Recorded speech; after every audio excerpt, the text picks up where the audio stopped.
I'm just going to go ahead, get this show on the road. So last time we almost but did not fully finish the conversation about responsibilities and perceptions. This includes things like cultural appropriation and pseudo-shamanism, etc. And we stopped talking about Ibogaine, which is extracted from the Iboga plant. Maybe it's pronounced Iboga. I actually haven't heard it pronounced out loud in long enough that I forget. So if anyone knows I just don't want to fuck that up. I feel like I fucked it up in the past.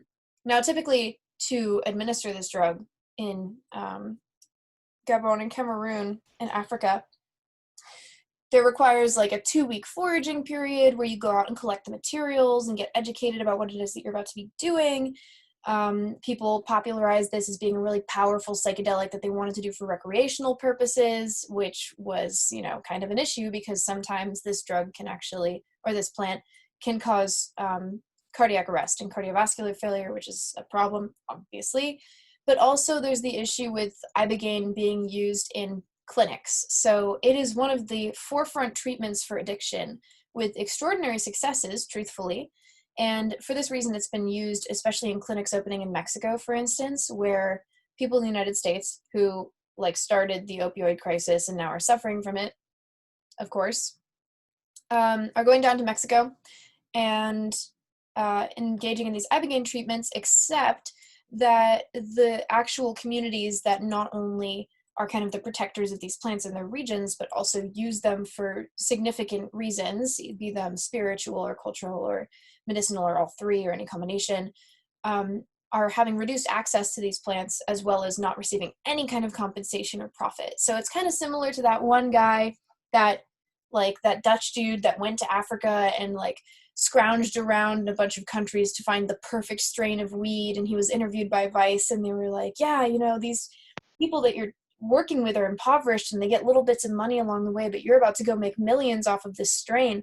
Do they get any? And the guy was kind of like, no, that's not how it works in our industry.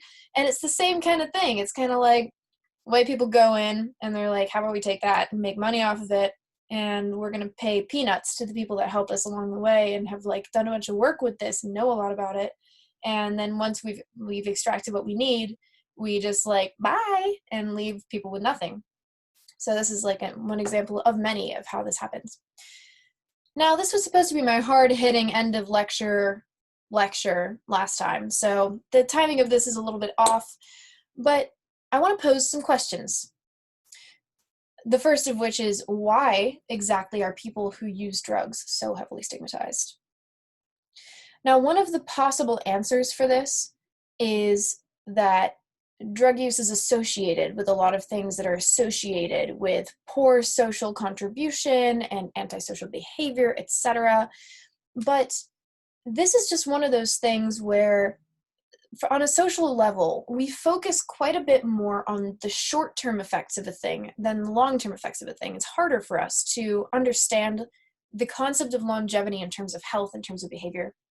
So for this reason, we view things like tobacco as being more socially acceptable than something like LSD, because acutely speaking, tobacco does not alter your behavior in the same way that LSD does. But if you look at the long term of it, nicotine is a severely dependence-forming substance, but also smoking tobacco causes really serious long-term health problems. But we don't look at that as the first thing that we're looking at. We're looking at the acute effects of a substance. Now, on a biological level, it makes sense from an evolutionary standpoint that if you see someone that is in a state where they cannot protect themselves as they normally would, where they can't fend for themselves, or can't provide for themselves as they normally would, right? It makes sense biologically that you would look at that person and your brain would be like, that's probably not very good for Darwinism now, is it?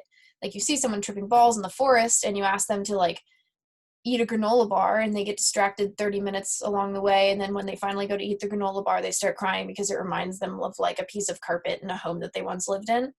Sure. Okay, great. Maybe not the best for hunter-gatherer mentality, but we see that as kind of a biological negative. So this is something that has contributed. Funny enough, real animals in nature love to trip. It's true. They do. Animals eat psychedelics all the time, often intentionally. I used to know a few examples of this. I can't remember off the top of my head. So there are a few ways that this kind of thing can be viewed and internalized by external parties and audiences. One of them is that this is not biologically advantageous. It's not a well-adapted thing to do, to be high in such a way that makes you unable to interact with your environment and protect yourself. But the other thing is that sometimes people view this as like a cheat code, an escapism for not handling or facing or dealing with things in the ways that other people do, in the ways that everyone else does, or that it's like just straight up escapism from the real world, which you need to face, etc. And for this reason, people are systemically denied basic liberties. They're denied basic human rights because they are considered to be not contributors to society in the traditional sense. They're considered to be unreachable, and they're considered to be basically burdensome, especially because we are looking at the acute effects of these drugs and not the long-term effects. So this creates a cycle of bias. And this is what is, I'm sorry, there's so much text on this page. I was at the end of my rope when I was making this part of the series. I'm not sure that I buy this, to be honest. I don't think that people think biologically, but culturally. Well, Jay, what I'm talking about when I say that is that at the beginning, we're talking about at the very beginning, when people were forming their initial understanding of one drug versus another, this is kind of what created a fear factor in addition to the psychosocial factors such as racism, such as sexism, such as socioeconomic disparities. These are all connected. You know, it's not like it's one single thing. But I say this in relation to when we were first socially forming our opinions of certain drugs. If you watch someone smoke tobacco, right, in like the 1600s, and you see them like continue to be in a lucid mind state for that period of time, and they can like go grocery shopping in the 1600s, which was totally a thing that happened, versus someone that's eaten mushrooms and they're not necessarily reachable in the same way during that period. That initial fear comes from a complicated set of things, in addition to all of the stigmas that make you think about the people using those substances in a certain way. So if, for instance, you take like the Aztecs, who were prolific users of psychedelic and psychoactive plants, they were frequently marked as being mad by Europeans and Westerners because of this so-called detachment from reality, which truthfully does happen on certain substances, especially deliriants that they use like datura. But other substances that were used by communities such as like similar communities, indigenous communities such as tobacco, were also stigmatized because of the people that used them, but not because of the effects that they had. I don't buy that either. Consider that culture also impacts biology, i.e. we change our bodies in certain ways depending on our culture. Yes, like I agree with everything that you're saying, and these are all really important points to make, and I see your background in anthropology coming out here. But I also want to make it very clear that like when I'm bringing these things up, it is to reinforce the notion that this is complicated and not to reduce how complicated this notion actually is. Fear is a deeply embedded part of prejudice in many ways, right? Like fear is a huge component of prejudice. And the reason that I'm bringing these things up is not to say that they are more important than the psychosocial and cultural elements of how prejudices happen with drugs, because that is the number one thing, in my opinion, that has created our current cycle, but rather to make it more apparent just how full-bodied of an issue this is. So we have delegated doing drugs as being morally wrong, right? Does everyone agree with this fact that socially speaking, on a general level, can I get thumbs here? Who agrees with my general statement that Yes. that delegated drugs as being morally wrong? Not just that it's bad for you, but that it is morally corrupt to do drugs. That you are lesser if you do drugs, right? And this is the core, and like the way that you're deemed lesser is so variable depending on the drug that you're doing, the area that you live in, your race, your socioeconomic status, your, whatever, gender, whatever you identify as, like any kind of marginalization that you experience on a broader scale will impact how wrong you are for doing drugs, how poorly you're treated for the supposed moral failing. And these ideas that a person is inherently wrong for doing drugs, often of any kind, these ideas are passed down generationally, and the more they are ingrained, the harder it is to break, because ultimately, you might ask someone whose parents are deeply stigmatized against substances, why do you hate drugs? And oftentimes, they wouldn't really even be able to tell you. And their kids wouldn't even be able to tell you. Like, it is ingrained as a fact that does not come with additional information. Orion, that's a really cool fact about witch hazel. I'm not going to read it out loud because we're short on time. But this kind of intensive generational expectation filling, this proof seeking, this confirmation bias, but also this ethical conundrum that we're in right now of encapsulating an entire person in the substances that they do or do not use, judging an entire history based on whether or not someone does drugs at all, regardless of what those drugs are. Like it's built on hundreds and hundreds of years of fear, and fear that was frequently born out of, the basic bigotries of society, like basic bigotries. It is simply a representation, a manifestation of a fear of the unknown and subjugation that comes with it. Now, this extends even further to people that inject drugs. IDUs means injection drug users. People fear people who inject drugs because injection is such a visceral process. There is an absolute correlation between people that inject drugs and the way that they are treated socially and the impact that this has on their physical and mental health, just based on how they're treated. And this is a cycle perpetuator, right? Like we see so many cycle perpetuators in this. People have a hard time accessing safe injection just because they're already being discriminated against for using injection supplies. So as soon as you start injecting substances, you are labeled. You are judged on a broad scale, you are labeled, and you are immediately cut off from resources. Again, the extent to which you're cut off depends on other parts of your background. But these are like the poster children for what we consider to be bad people.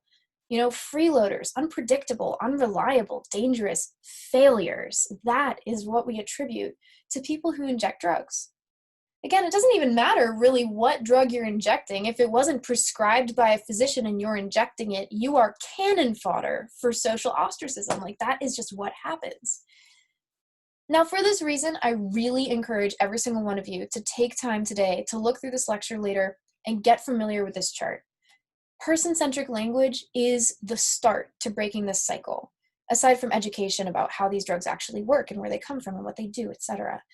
Person-centric language is operating under the belief that regardless of a person's actions, they remain a human being that has inalienable rights, right? Like people deserve fair evaluation of their character and of their actions, regardless of whether or not they're using substances.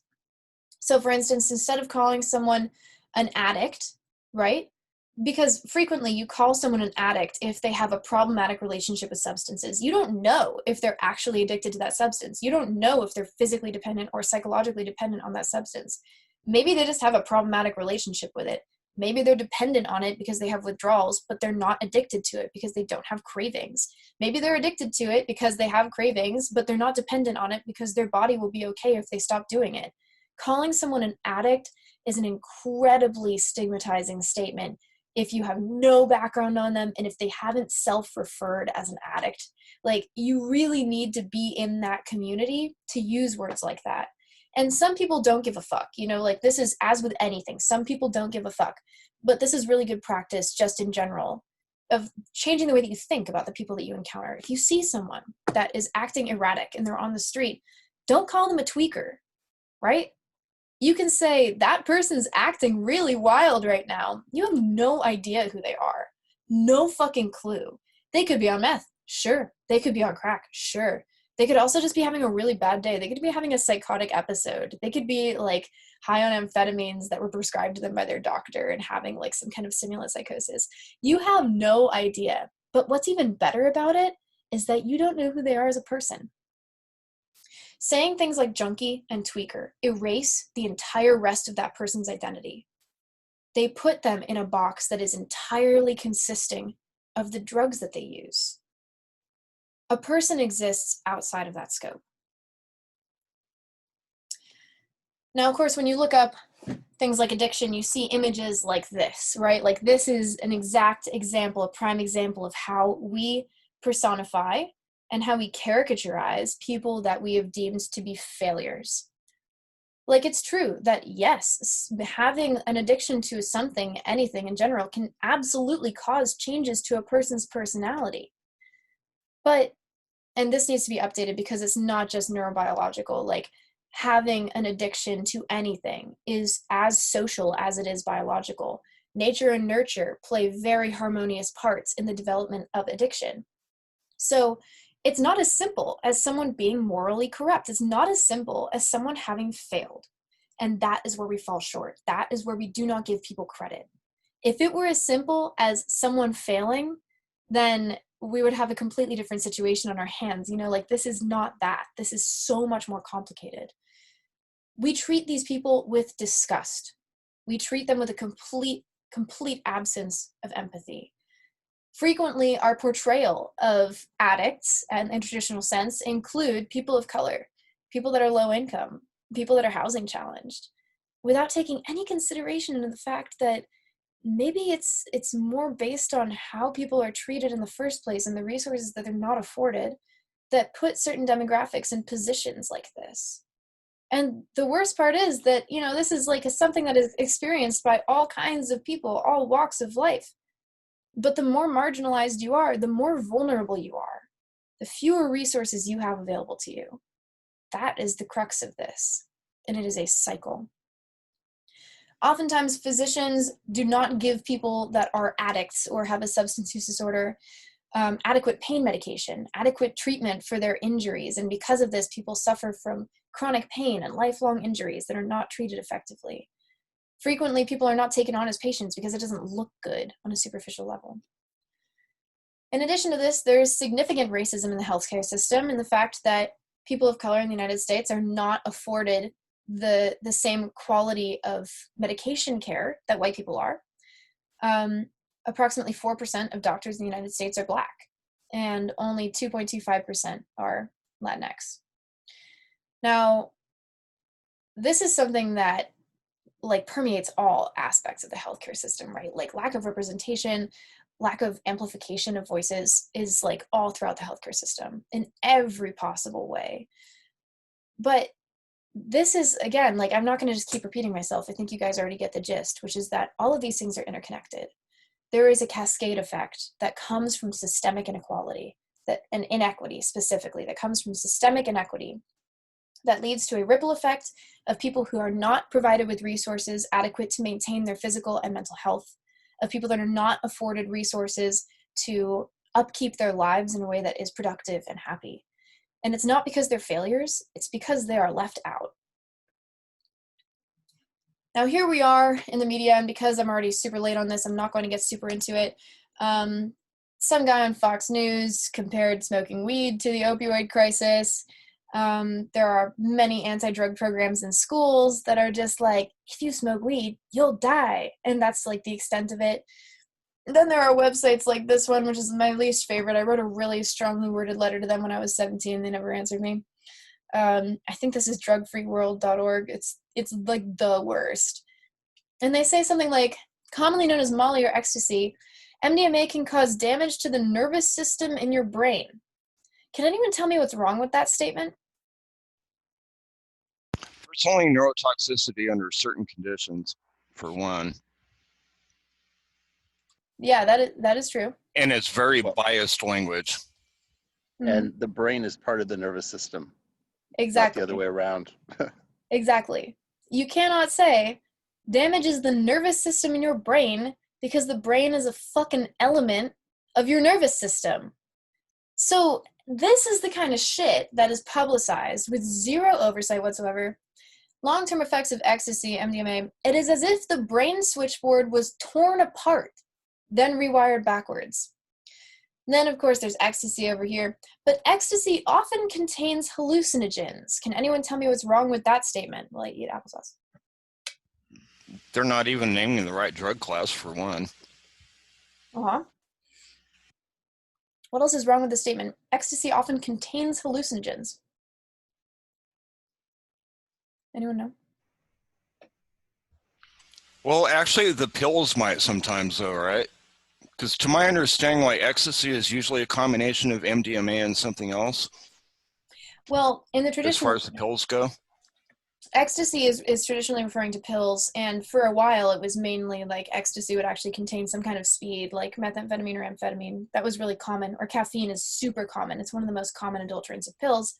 Nowadays, we're actually seeing a lot of really pure, high-quality MDMA in pressed pills, but the issue with this is that not only is MDA partly classified as a hallucinogen itself, in some very minor respects, but also who the fuck is going to waste money cutting MDMA with more expensive hallucinogens? Why would any dealer in their right mind put like 2CB in a pill of supposed MDMA when they probably cost approximately the same to make? There's just no, it doesn't make sense. If you're going to cut Molly with something, cut it with caffeine or lactose or baby powder or something like everybody else. Like, be reasonable about this, please. Yeah, they have mild hallucinogenic effects. Then there's stuff like above the influence on mushrooms. Like all of these things only list the negative effects of drugs. There is zero mention of the reason that people do them in the first place. Yes, you should talk about the potential negative side effects of drugs. But do you really think that your target audience is going to actually fully believe what you say when you say, if you do ecstasy, your brain switchboard will be torn apart and rewired backwards? And you'd be like, wait, but I know so many people that have done it, or like, why is it a stage 3 clinical trial drug being approved by the FDA? And why is psilocybin getting a designation for breakthrough therapy for additional research on treatment-resistant depression? I don't know. I just work here. I'm not positive. Oh, and then there's stuff like this, which is like about the study that was citing Dr. Ricart's study about like where he switched to meth and MDMA. Now, in other countries, we've seen a whole bunch of different methods being used. Here in Switzerland, they decriminalized heroin, but not weed, and there was a massive drop in heroin consumption. In the Philippines, they execute drug dealers and people that use drugs. Meth is becoming cheaper as a result. In Portugal, they have complete decrim. There are drops of usage all around in response to this. In Singapore, they execute drug dealers and have extreme penalties for drug use. And there's very little drug use in Singapore. So like that is kind of a weird outlier here, is that in Singapore, they just like kill people that use drugs. But it like kind of works in terms of having low rates of drug use. But that's also a geographic thing, right? Like Singapore is not as connected to major drug producing markets in the same way that other countries are. Whoops, that's for actual class. Or they just couldn't find anyone who admit to it. Yup, and that's the situation in China right now, is that drug use is quite prevalent in China. Oh, I just put the wrong date on this. That sucks. Yeah. Okay, it's not actually the 3rd. It is indeed the 8th, which is a thing that I know because time is passing, for sure. All right, let's do a quick recap. What is the problem with rodenticides in weed growing right now? What is the issue that we're seeing with rodenticides? That's rodent killer.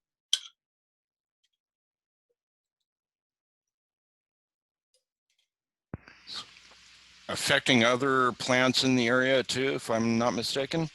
Mm-hmm. Same like with coca plants. Mm-hmm. Same general principle. Diego, you're kind of right with affecting other farmers. Like, there is an equity issue there for sure. But what I'm looking for here is that rodenticides have not been approved by the EPA for use in cannabis yet, as of like a year and a half ago, I think. I actually haven't checked back on this, but at least at that time, people were using non-EPA approved rodenticides that were causing like the deaths of the food chain, basically. Like, predator eats prey. Other predator eats predator that ate prey. Could have said that less awkwardly, but here we are. And then you ultimately end up with bobcats with mange and spotted owls that are dropping dead. What are some ecological consequences of coca cultivation in South America? called biomagnification. Oh, Danita, I love it. You were on it with the ecology. That is so fun. Coca cultivation. What are some problems with coca? Making cocaine from plants. Thing? Clear Dirt. cutting is one of them. Yes, excellent. Orion, you are killing it today. Yes, Danita, slash and burn. That's right. And then mudslides from soil erosion. What is the religious organization that is legally allowed to use peyote in the United States?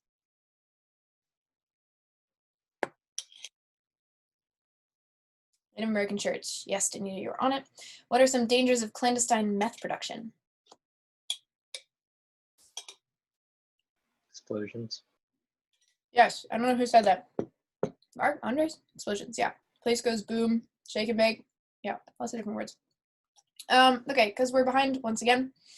This on the left is Iboga, which is the extremely powerful psychedelic plant used by the Bwiti peoples in Central Africa. This is one example of clear cutting, which is deforestation, where farmers are being forced to move back into untouched, ecological, biodiverse areas to destroy them to make room for coca crops because the government keeps coming in and destroying theirs, so they're just like destroying the rainforest. Then this is Maria Sabina, who was the woman that introduced mushrooms to Westerners like Gordon Wasson, who came in 1958, I think, to do an article for Life magazine about the magic mushroom, and then ultimately ended up having her house destroyed because she brought Westerners. Tripsitting, only 30 minutes late starting. I guess we'll have to do another half lecture to finish the course. Okay, so, oh, my favorite, we're finally here. Tripsitting is the process of sitting with someone through an experience, usually specifically pertaining to hallucinogens. In this context, we're going to be looking at hallucinogens, but this kind of applies to many things. Acting as a grounding and supportive presence as opposed to a guiding one. So the main thing to take away from this is sit, not guide. Now, as we talk about trip-sitting today, have any of you in here done the Zendo training by chance? No? Okay. Well, I see John has. Okay, so I love Zendo. They're an amazing organization. The last time that I did the Zendo training, it was great, very informative, but I found myself feeling like I really wanted more specific, very intentional, action-oriented information about how to actually apply trip-sitting in real situations and scenarios. So I have crafted for thee my exhaustive guide on how to be with someone as they lose their shit or have a good time. Either one, it's all fine. Now, to give a little bit of background on who you might be trip-sitting for, there are many different flavors of people that you might be trip-sitting. Sometimes they're just lucid, they're just going through the motions, they're just tripping. You're just there for support. You're keeping them company, you're hanging out. They might be anxious, they might be afraid, they might be uncomfortable, either mentally or physically. They could be afraid of or uncomfortable about something specific or just generally this like weird cloud of dysphoria. They could be paranoid, either about a specific thing or just feeling generally paranoid about shit. They could be confused, disoriented, they can't process what's happening around them, or they might be looping, which is where you basically get fixated on a specific thought and it's intrusive and it happens over and over and over again. And sometimes it feels like time is repeating either in a short or long segment over and over and over again at the same time. Wait, does this lecture apply to that malfunctioning robot capacity we met in Vegas? I'm not sure who you're... Oh, capacity. Oh, my God, I think I totally remember there was a person at UC Vegas who could just say capacity, capacity, capacity. Yes. Had a similar experience at EDC Vegas last year. So here's a little bit of information about what a person that you're trip-sitting for might actually see. Because if you have not done psychedelics, then this might be a little bit foreign to you, and having an idea of what a person is actually seeing when they're looking at things might be helpful. What we call tracers or trails. It can simply be described as if I wave my hand like this, you can kind of see a trail of where my hand used to be that ghosts and slowly disappears. On high doses of LSD, this can be very intense to the point where you can like see where someone's been walking as if you're still looking at them, like, and there's like a ghost there. But on DMT, I have rarely ever seen this effect, or maybe just in the slightest. I don't remember what this channel's called, but you can go to the lecture afterwards and check it out. bit. Now, there are more LSD effects that do become prominent on higher doses that I've never seen on DMT. One of them would be when you're looking at just pretty much everything, you can start to see these little black eyeballs that emerge out of the surfaces looking back at you, making it feel as though you're being watched, like the universe is watching you, and then you realize that you are the universe and you're just watching yourself and you are one with everything, and then you just melt into this infinite pool of bliss. Well, It's not always blissful. So there are many elements to a psychedelic experience. Psych substance, thank you, Andrew. Many elements to a psychedelic experience, and what people mostly think of when they think psychedelics is hallucinations, right? Like you have open or closed eye visuals. If you don't remember that, go back to the psychedelics lecture and check it out. And this can all depend on how much you're taking and where you are and who you are. Or it can be about changes in thought process. And this is actually one of the major parts of a psychedelic experience is changes in thought. Now, this makes it somewhat more difficult to tell what is and is not the case when you're tripping, which is made even more complicated because the reduced activity in your amygdala, your fear center, means that you have a harder time reading other people's facial expressions on classical psychedelics and reading other people's emotions. So when you're trip-sitting someone, you have to really keep that in mind, that that person might be less capable of visually and like intuitively telling how you're feeling and what you're thinking. Difficulty remembering things is a big part of this. And then there's changes in perception and sensation. This is just like described as being weird. Things are just kind of weird. Sometimes they're really weird. Sometimes they're weird in a way where you don't even know that they're weird because you're high, but they're weird. And this means that people often get really sensitive to their environment. Your reality is amplified. If you feel like someone that you're in the room with doesn't want to be around you, even if that's not the case, even if you're just picking up on minor body cues and your brain is filling in the rest, it's possible to fixate on that and start looping on that and start getting really paranoid and uncomfortable. Now, hallucinations also do really impact this, and like, you know, if you're on a lower dose of psychedelics, this is not like a perfectly accurate representation. This one can be, though, if you're tripping hard enough. This is like not that far out of the possible truth. If you're on like 250, 300 mics of acid, this can totally happen. And you should be mindful of this when you're working with someone that's like on high quantities of any psychedelic, because you might be like completely indistinguishable from the background for this person. Or if they look at you for too long, you start kind of disfiguring and disforming and looking not quite like yourself, which can make it hard for a person to trust you if your face is like, I don't know, relocating occasionally. So it's really important. The number one thing that I can tell you guys about this is that you need to treat anyone that you're trip-sitting with extraordinary care and gentleness. You need to remember that even if this person is often... Also, John, you have your little hand thing raised. Do you have a question, or is that just up there? Okay. Not the kitty, yeah. So, to lay down some ground information about trips, oftentimes people consider trips to be good trips or bad trips. Now, I highly advise that you nix both of these from your vocabularies and instead start recognizing that trips are challenges. If you successfully integrate a psychedelic experience, it can change a person's life.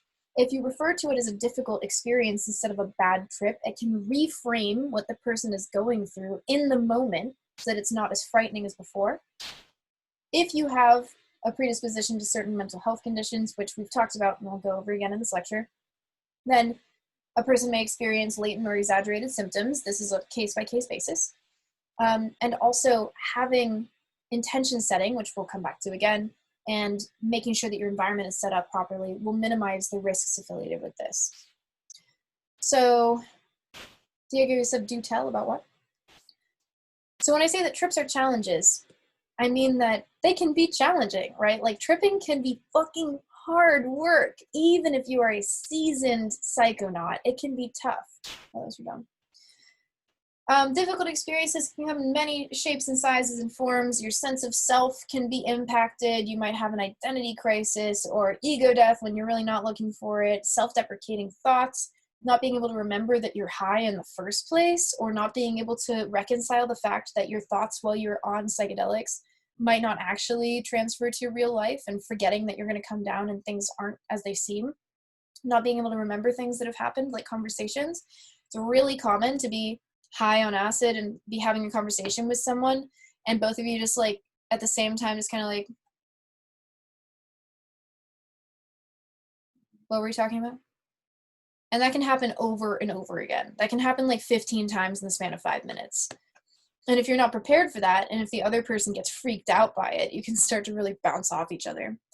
Body horror is common for really intense, difficult experiences. People sometimes think that they're dying, that they're bleeding, that they're injured, that they're already dead, which is a tough one to crack. That's a hard one. People can become incompetent, where they literally just like cannot process information and do anything with it, where they're just like, okay, I know I need to go to the bathroom, but I cannot figure out how to go pee in this onesie. A classic. Time might stop or go on forever. You might have a paranoid view of yourself or your surroundings, mistrust people, mistrust yourself. You might not be able to identify people, even people that you already know. Might be able to not be able to identify places that you've been to before, or objects. And it might just be overwhelming. Like, there's a lot of sensory information. And this is part of the reason that at festivals, we try to get a chill space set up so that people that are overwhelmed by all the sensory information, because it just kind of blends in sometimes. It just blurs into this like huge block of experience that's so hard to navigate, especially if that block of experience is punctuated with things like, I paid $400 to be here. I'm supposed to be socializing right now. I need to be with my friends. Are my friends doing okay? I need to make that set, but there's this other set. And do I care about sets at all? This is supposed to be the peak of my life. Am I supposed to be experiencing this right now? Is this a normal part of LSD? I can't really feel my fingers. Am I anxious? Do I need to pee? Am I going to throw up right now? It's a lot.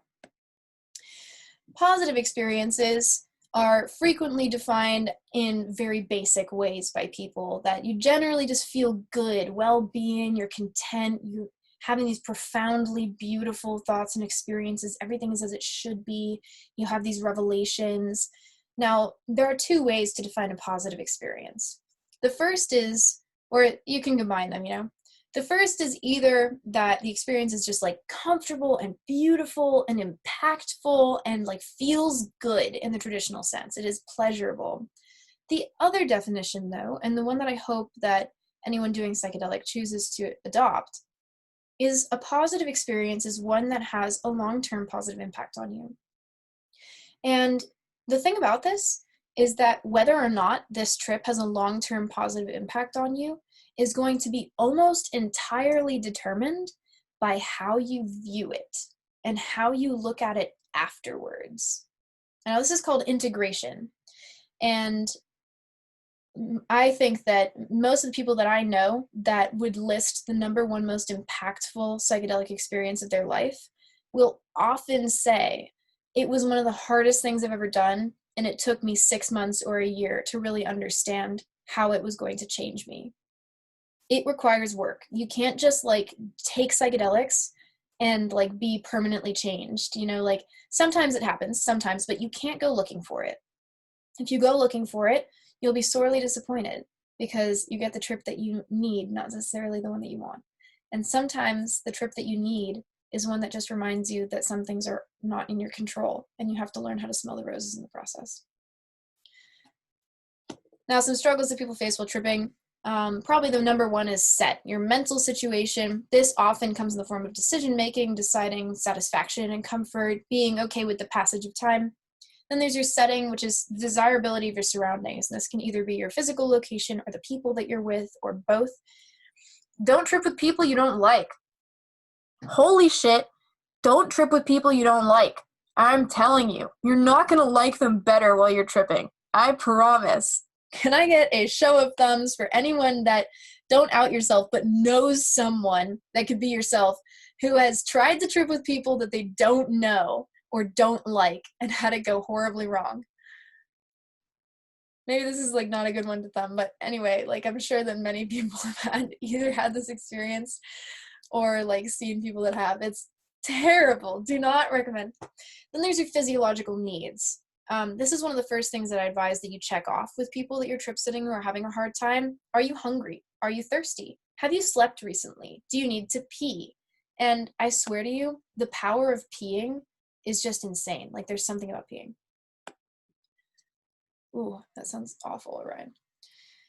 Then there's carrying out actions. And part of this is making decisions. Decision-making on psychedelics, especially in a group, is hard. I really recommend setting up any decisions that you need to make beforehand. This can include something like, we're hungry, we want to order pizza, and then 2 hours later, everyone is like kind of anxious and there's tension in the house because no one has wanted to order the pizza because you're not sure if you can handle seeing the pizza man and you can't agree on what you want on the pizza. Really uncomfortable, would not recommend. Carrying out actions like changing your clothes, eating food, super hard most of the time. Most people cannot eat easily while tripping. Texting, mess of rainbows, not easy. And then there's physical comfort, like nausea is a staple of most trips, honest to God. Some people have excess mucus production, some people don't. If that's you, try picking up some Sudafed or some over-the-counter nasal decongestant. That really helps. And then there's also difficulty keeping track of your body parts, because sometimes figuring out where your tongue stops and your teeth begin is more difficult than usual. If a person is just kind of vaguely uncomfortable, oftentimes this kind of vague, non-specific discomfort can be alleviated either by talking openly about what a person's experiencing, because there's a tendency for people that are tripping to get really in their own heads and forget that they're allowed to talk about what they're experiencing or not feel like they can talk about what they're experiencing. And we'll get to how to help someone with that in a minute. I'll give some really concrete advice on how to do that. But also people start to feel kind of vaguely uncomfortable when their body is uncomfortable. If you're tripping and your body doesn't feel good, if you're nauseous, if you're thirsty, if you have to pee, if you're not in the right position, there's a rock in your back, then that physical discomfort manifests itself in mental anxiety. And that mental anxiety manifests itself in your environment and your surroundings feeling less safe. So best thing to do if someone is having a hard time with psychedelics is be like, okay, we're going to check off your physiological needs. Come back to this. There's so much to this. Now, your role as the trip sitter, this is you. This is whoever is experiencing some kind of internal crisis. Your job is to be supportive and grounding. You don't have to fix it for them, okay? And this is a really important thing to take away from this, because many people that trip sit get really anxious because they're like, oh man, like their life is in my hands. The fact of the matter is that this is probably a grown adult that has chosen to take psychedelics, probably in many cases. But either way, like the likelihood of something really serious happening to them is pretty low.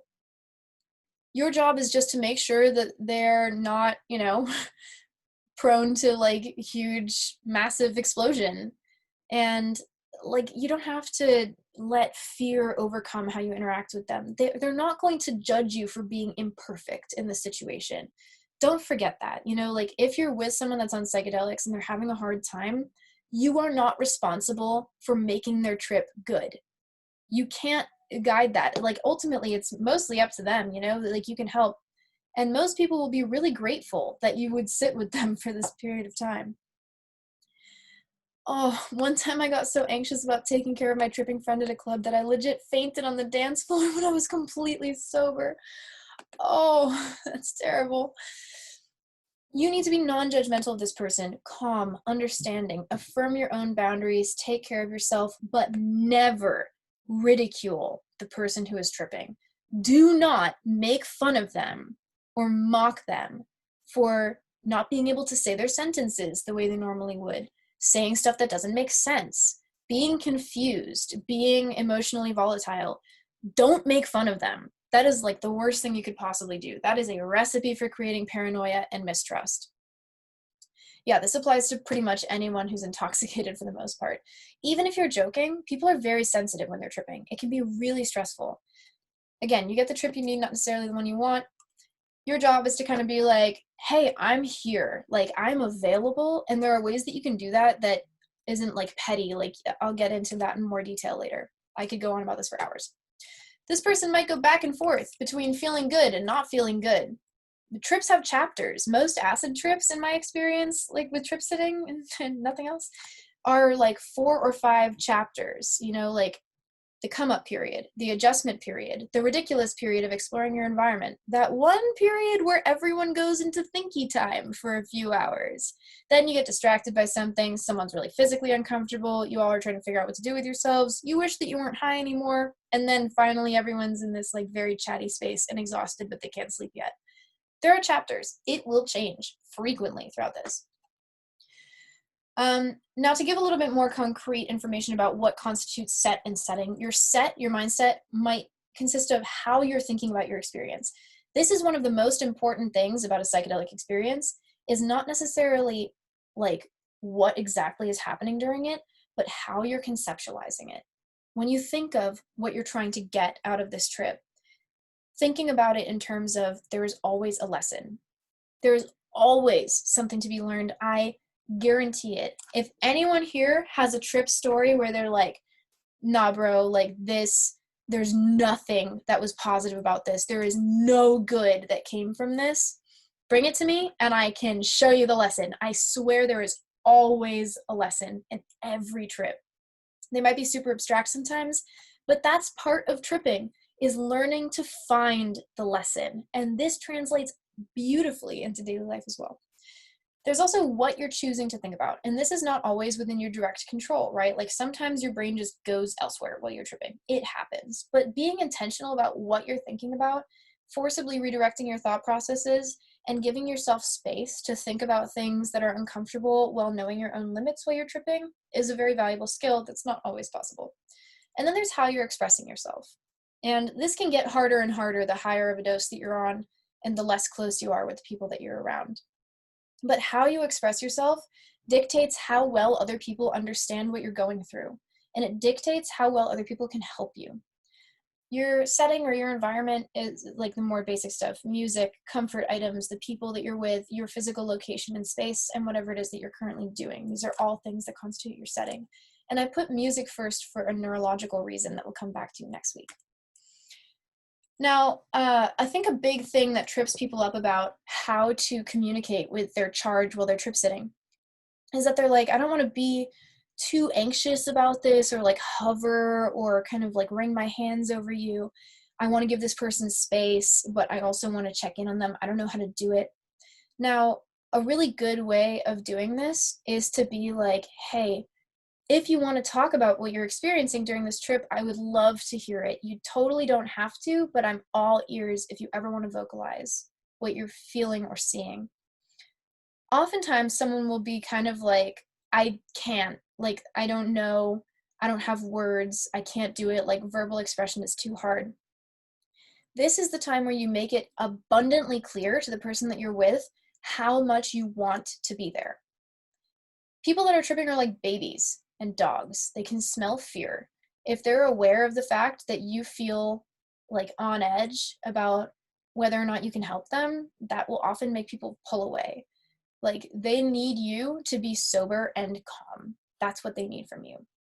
Now, often this comes in the form of you being like, there's nowhere else in the world that I would rather be right now. And this is attentive behavior, right? Like, this is using empathy to understand what a person could be feeling on their end and the kind of isolation. Like, think someone who has just lost a bunch of their senses for the first time and is trying to figure out how to communicate and how to convey. Your job is to be attentive to what you think might be going on with them and preemptively offer them reassurance. Like, read their mind in advance and go out of your way to be like, I'm here because I want to be. Because a lot of people freak out about being a burden while they're tripping. Oftentimes they'll be like, I'm so sorry, like, I don't want you to feel like you have to be around me. I'm fine, I can handle it myself. Before they even get there, tell them that. Like, this is where I'm at right now. I love being with you. I really care about what you're going through. I don't mind at all. Like, I got a book with me. Like, you do whatever you need. I'm in it with you. But you have to mean it. If you don't mean it, tag out. Don't be there. If you don't mean that, unless it's like a really serious situation where someone needs you there for safety reasons, don't be that presence in the room where that person can tell that you don't want to be around them, because that will make things so much worse. They'll feel like they're walking on eggshells. If they say, I don't know if I can convey how I'm feeling, you have two main options, at least in my book. The first is verbal, which is where you're like, okay, we'll go one word at a time and I will put the pieces together. I'm going to burp in a sec. Am I? I guess not. Cool. We'll go one word at a time. I will put the pieces together, and then that person might be like, oh, like expansive, like, oh, colors, mother, whatever. And your job is to be really encouraging and be like, yeah, totally. Like, I'm putting these pieces together. Like, let's help you kind of understand your thought. Or if you've had experience with psychedelics before, that's very comforting for a lot of people, especially if they're new to them. To be like, oh yeah, I've totally been there, totally experienced that. Like, yeah, I get it. Then there's visual. You can give them pen and paper and be like, you know what? You don't have to fully understand it right now, but you can make it kind of abstract. You can like visually express how you're feeling or what you're seeing or what you're thinking. Just get it out of your system on paper, and I'll be there every step of the way. It's okay to just exist with the person that you're trip sitting. You don't have to be constantly fluttering over them and like making all the actions happen. If someone wants to interact with you, go ahead, but you don't, just because you're in the room with someone that's tripping doesn't mean that you have to be like talking at them. Like, you're not babysitting, you're sitting, you're not babysitting. Now, one way that you can kind of engage with someone that's tripping is asking questions, because making decisions while you're high can be hard. So oftentimes, instead of being like, do you want to do this? You could be like, hey, like, or you could say, what do you want, instead of saying, what do you want to do? That's what I meant to say. You could be like, hey, how would you feel about like, or I should say this first, ask questions before making comments, especially if someone is going down a difficult train of thought. If you ask the right questions, you'll have to say far fewer statements. So if someone is like talking about their, let's take it Freudian, if someone's talking about their relationship with their mom, for instance, which comes up a lot on psychedelics. If someone's talking about their relationship with their mom and you're like, oh man, this person just isn't like connecting these two dots, and like, if only they could understand these things, ask them questions. Be like, do you think that she did that because she was upset with you or because she was also going through her own things? Leading questions, like leading questions is like Inception, I swear, on psychedelics. It's like Inception. Help people arrive at conclusions that are positive for them. But you don't have to push the agenda, like this is just if you want to support their process without being. Yes, no answers are the easiest. yes, no answers are by far the easiest. You can say things like, hey, do you want some tea? Can I make you some tea? And then, do you want to talk right now? Do you feel like talking right now? Do you want me to hold your hand? Can I get you a onesie? I swear by the onesies. They're all throughout this lecture. I would say probably every hour or two, you should verbally check in and be like, how's your trip going? How are you feeling? It doesn't have to be on the dot. I just think that it's like a nice way to remind someone that they are indeed allowed to talk about their experience, and that a good psychedelic experience isn't necessarily one where everything goes perfect the entire time, because it usually does not. Like, almost never. If someone asks you if they're okay, and for any of you that have done trip sitting work intensively in the past, or like worked with any trip sitting organizations, this is a really commonly asked question. Am I okay? You can reassure them. Yes, they're probably fine. Unless they took a completely different substance than whatever they think they took. Like, if they took any of the classical psychedelics, they're probably fine. You should check medication interactions, but they're, physically, they're probably going to be okay. We'll talk about how to identify when that's not the case soon. You can reassure them, be like, yeah, you're fine. Here's some proof that time is passing. Here's like approximately when you took this drug, like you took a drug, here's how much you took. And unstick them from this thought of, I am not okay. Now, there are ways to do that. The first is, remember you've taken a drug. And this sounds really rudimentary, but like sometimes people just have no idea that they're high. They're literally just like, why am I like this? Why is everyone so untrustworthy? And you're like, well, you took 2 tabs of acid like an hour ago, so that might be the reason. And they're like, oh, right, I did do that. You can tell them, you'll come down soon. Like, it's going to wear off. You're going to come back to reality. They are going to come down soon. It's like so unlikely that they're not going to. In extremely rare cases, but it's really unlikely. You can also say, let's look at my phone. I'll show you what time it is. We'll look back soon, and time will have passed. This is a simple metric of being like, yeah, time is still moving. Even if it feels slower than usual, it's still moving, I promise. And then if someone's freaked out about their body, you can do, this is one of my favorites actually. Oh no, my flux. You can say, do you want me to give you a checkup? Like, let me just see if your body's doing, did everything just get orange for you guys, or is that just my screen? It's fine. Okay. You can literally say, like, do you want me to give you a checkup right now? I'll like check all your vitals and see if anything's wrong. Now, you don't have to be a registered nurse to put your fingers on someone's vein or artery and be like, yep, you got a pulse, and you feel like maybe it's going fast because you're anxious, but you're okay. You can check their knees and whatever and be like, oh, no scrapes, like you're doing fine, like, oh, you're not bleeding anywhere, oh, it looks like your body temperature is good, like you're all set. And this gives people a shocking amount of reassurance. This one dude insisted that he pooped his pants. He wouldn't believe anyone when we told him he hadn't. That's the worst, honestly. Things can get really complicated down south when you're not sure whether or not you've peed your pants, and that is actually like really not that uncommon either. If you want to change someone's setting, like their physical environment or the people that they're with, music, I swear by this. Who's familiar with Tycho? Yeah. It's one of my favorite albums to play for people that are tripping. It has brought many people quite a lot of peace. It's called Dive by Tycho. Good stuff, yeah. Tycho is great for people that are stressed out and they're tripping. Music really impacts the mood of the trip to an extent that you would not fucking believe. Like, almost to the point where I would say that the music that's playing during a trip can make or break an experience for someone in terms of the difficulty level, like actually. Try listening to 12th Planet on acid. It's definitely a break situation. That's like early 2012 dubstep.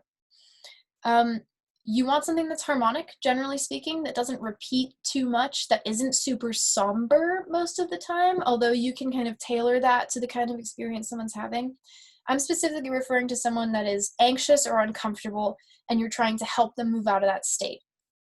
Now, if you're in a different setting where someone is like diving into a part of their past that's difficult, go ahead and roll with the punches. You know, you can play music that facilitates exploring those feelings. But if you're trying to make someone less anxious, don't put on Sufjan Stevens. I am begging you. People can put on requests as well. Sometimes people want to listen to music that you just don't understand. I have no idea why this Monopoly board is on this slide. I've been trying to figure it out for 2.5 years. I cannot remember why it's on here, so I just ignore it every time. Physically leaving the space that you're in is a really powerful changer of set as well as setting. Super powerful, because often people will kind of get stuck in their current physical environment, and changing the space that you're in can feel like leaving to a different planet. So sometimes it's a good idea to like lock a chapter of an experience in a different geographic location, so that by the end of the trip you have like distinct feelings associated with each physical space that that person was in. Now, this can come in the form of going for a walk or changing rooms, even rearranging furniture, although that's kind of like not my first line of defense, I would say, because that can also make a familiar space feel kind of unfamiliar and a little bit threatening sometimes. Changing the lighting is really important. Fluorescent lights and acid don't go well together. I'm just going to tell you guys that. Highly recommend like soft, friendly, welcoming lighting. If you go outdoors, bring supplies. I can't stress this enough. This is the last slide that we're going to go over today. Soothing female vocals can be really good for people on an emotionally needy trip. Actually, there's science behind that, and we'll come back to it soon. If you're going to take someone outside, do both of yourselves a favor. Bring something to sit on, an extra layer from when it inevitably gets colder, water, snacks that are really easy to eat, no bread shit that's too dry, like fruit, something like that. Even potato chips might work, but always water. But like the thing to sit on, I can't stress that enough, because nothing is worse than like having a person that's had a really hard trip emotionally, and you got them out of the house and you're walking and they're feeling better, and you come across this park and it looks so nice, and they're like, yeah, we should lay down in this park. And you go to lay down in this park and it's like cold and rocky, and you're like so close to them feeling okay again, but you have to fucking go back to the house because you couldn't bring all the supplies. Don't do that to yourself. Bring everything you could need. You don't want to have to be like, let me just run back to get some water. Like, oh, such a vibe killer. Last thing I'll say on this is that, oh yeah, sunglasses are really good. Consent is extra important while you are tripping. It's always important, but while you're tripping, even if you have a touch-friendly relationship with that person that's been pre-established, you should ask before touching them. This gives people, especially if they're upset actually, this gives people control over how they are comforted. If you're trying to offer someone comfort and you like wrap your arms around them and they don't want to be touched, that will make things even worse. And it's also not consensual. Like, that's the biggest thing. But for a mental state, it can really tank it. Always ask before you touch someone on psychedelics. It is deeply respectful of the fact that they need to be able to choose how they are given security in that moment. Okay, that's all we're going to go over for today. We will finish up Tripsitting on Thursday. It might take up the whole class. This is my favorite topic, so please feel free to send me any questions that you have, but we're going to go into a lot more than this next time. There's a lot more material to cover. Okay, I will see you guys on Thursday. Thank you.